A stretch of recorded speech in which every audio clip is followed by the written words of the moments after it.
Assalamualaikum warahmatullahi wabarakatuh. Perkenalkan nama saya Zifatur Rahman dengan NPM 230810124.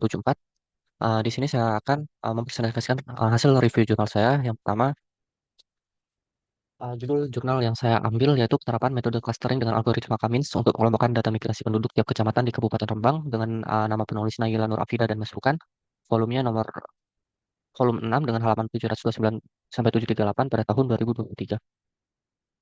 Untuk latar belakangnya sendiri di sini di era digital, kemajuan teknologi informasi telah meningkatkan kebutuhan akan informasi yang dihasilkan dari sekumpulan data, di mana di mana mempermudah pengolahan data di berbagai bidang termasuk pendudukan. Nah, migrasi sendiri menjadi faktor penting dalam dinamika penduduk bersama dengan kelahiran dan kematian. Di daerah Jawa Tengah, di daerah Jawa Tengah memiliki tingkat migrasi tinggi, termasuk di Kabupaten Rembang, di mana di dalam data Dukcapil pada tahun Oktober 2021 terdapat 2.240 migrasi masuk dan terdapat 27.427 migrasi keluar. Untuk menghitung tingkat migrasi, dibutuhkan metode analisis seperti clustering untuk memahami pola migrasinya. Dan penulis mengambil algoritma Cummins karena menurut penulis lebih fleksibel dan efektif untuk pembagian data berdasarkan kemiripan. Lalu permasalahan yang diselesaikan, uh, yang pertama, dasar pengambilan keputusan. Dengan mengelompokkan kecamatan berdasarkan pola migrasi, pemerintah daerah dapat mengidentifikasi masalah-masalah yang memiliki karakteristik migrasi yang serupa. Informasi ini dapat digunakan sebagai dasar untuk pengambilan keputusan yang lebih efektif seperti perencanaan pembangunan, penyediaan fasilitas publik, serta penanggulangan masalah sosial dan ekonomi yang mungkin timbul akibat distribusi penduduk yang tidak merata. Lalu ketidakmerataan penduduk, di mana daerah padat penduduk biasanya lebih mendapatkan perhatian dan daerah sepi bisa daerah yang lebih sepi itu bisa dimaksimalkan lagi. Lalu yang ketiga, pemanfaatan data dari Dukcapil. Nah, data mentah ini diubah menjadi informasi yang berguna algoritma Cummins, lewat algoritma Cummins yang akan dihitung nanti. Lalu di sini data yang digunakan adalah data dari data Dukcapil migrasi masuk dan keluar per kecamatan di Kabupaten Rembang pada Januari sampai Oktober 2021. Di sini terdapat 14 kecamatan dengan jumlah migrasi masuknya itu 2.383 dan jumlah migrasi keluarnya itu 3.430. Lalu desain algoritma kami sendiri yaitu algoritma kami digunakan sebagai metode utama untuk mengumpulkan data migrasi penduduk di Kabupaten Rembang, di mana kami clustering adalah algoritma pembelajaran tanpa pengawasan atau unsupervised learning yang digunakan untuk mengelompokkan data berdasarkan kemiripan karakteristiknya. Algoritma ini bekerja dengan membagi data ke dalam sejumlah klaster menggunakan pendekatan iteratif yang prosesnya itu proses utama itu diawali dengan menentukan jumlah klaster K, lalu memilih sentroid awal setiap acak, menghitung jarak Euclidean dari tiap titik ke sentroid, lalu selanjutnya mengelompokkan data berdasarkan jarak terdekat, dan yang terakhir memperbarui sentroid dan mengulang proses sampai stabil. Di sini rangkaian skenario percobaan, yang dimana saya di sini menghitung manual. Yang pertama terdapat data awal. Nah, setelah terdapat data awal, kita menentukan sentroid secara random, yang dimana kalau berdasarkan jurnal itu uh, sentroid awalnya untuk C1-nya Kabupaten Sarang, C2-nya di Kecamatan Kragan, lalu C3-nya di Kota Rembang, Kecamatan Rembang.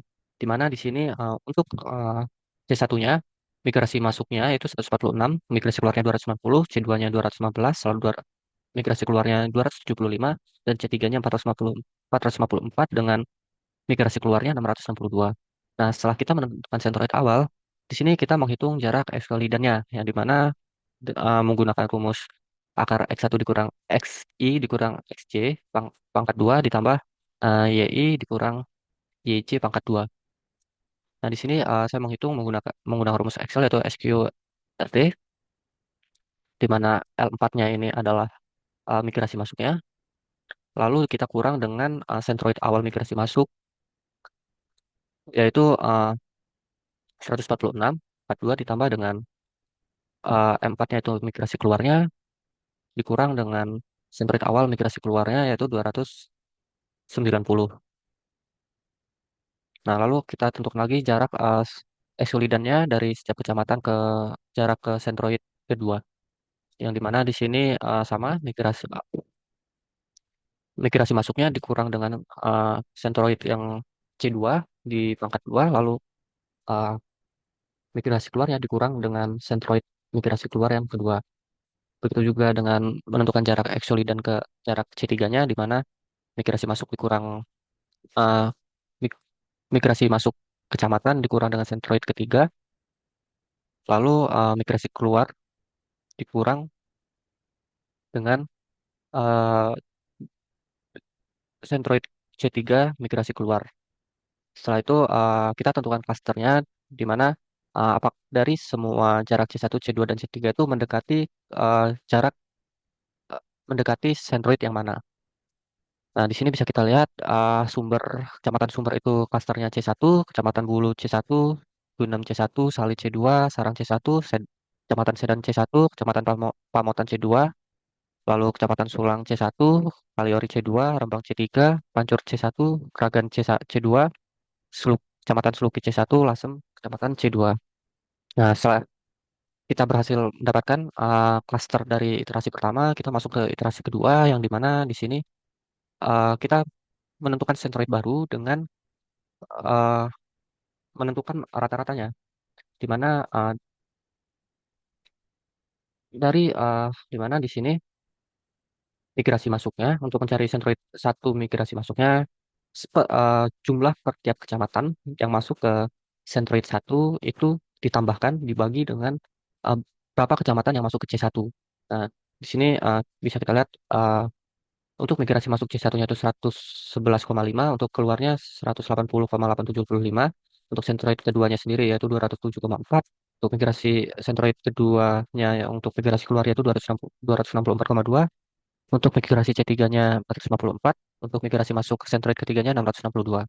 Nah, setelah itu kita masukkan lagi penghitungannya untuk mencari jarak ekskludan yang untuk mencari jarak C1 dengan jarak ekskludannya gitu. Nah, setelah itu, setelah kita cari jarak C1-nya, C2, dan C3-nya, kita tentukan lagi klasternya, di mana di sini terdapat perubahan di Kabupaten Sarang dan di Kabupaten Kaliori, di mana di Sarang masuk ke C2 yang sebelumnya C1, dan Kaliori masuk ke C1 yang sebelumnya C2. Setelah itu, kita masuk ke iterasi ketiga, yang di mana kita menentukan centroid awalnya dengan menghitung rata-ratanya. Setelah itu, kita aplikasikan ke dalam tabelnya, di mana di sini uh, terdapat perubahan jumlah C1-nya itu ada 7, yaitu Sale, Sarang, Sedan, yaitu Sumber, Bulu, Gunem, terus Kecamatan Sulang, Kaliori, dan Kecamatan Pancur, lalu Kecamatan Sluke. Nah, lalu untuk jumlah C2-nya sendiri ada 6, lalu untuk jumlah C3-nya ada 1. Nah, setelah itu kita masuk ke iterasi keempat dengan menentukan centroid awal yang sama, rumusnya.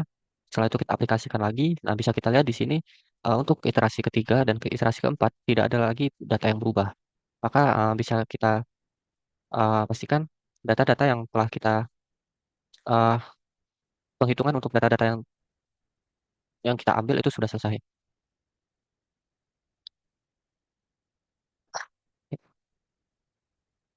Yang dimana di sini jumlah dari jumlah jumlah migrasi yang rendah yaitu C1 itu terdapat 7 kecamatan.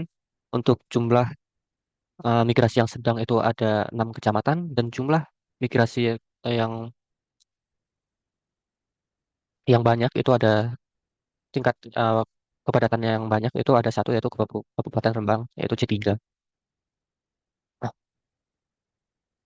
Nah, setelah kita menghitungnya, maka kesimpulannya algoritma Kamis ini cukup efektif digunakan untuk analisis pola migrasi dengan hasil clustering yang bisa digunakan untuk pengambilan keputusan dalam perencanaan wilayah. Dan penghitungan manualnya menggunakan software Rapidminer atau Excel menghasilkan hasil yang berbeda sedikit tapi tetap valid. Uh, di sini kita bisa merekomendasikan algoritma Kamin sebagai metode dasar dalam analisis data kependudukan untuk wilayah lain. Sekian dari saya. Wassalamualaikum warahmatullahi wabarakatuh.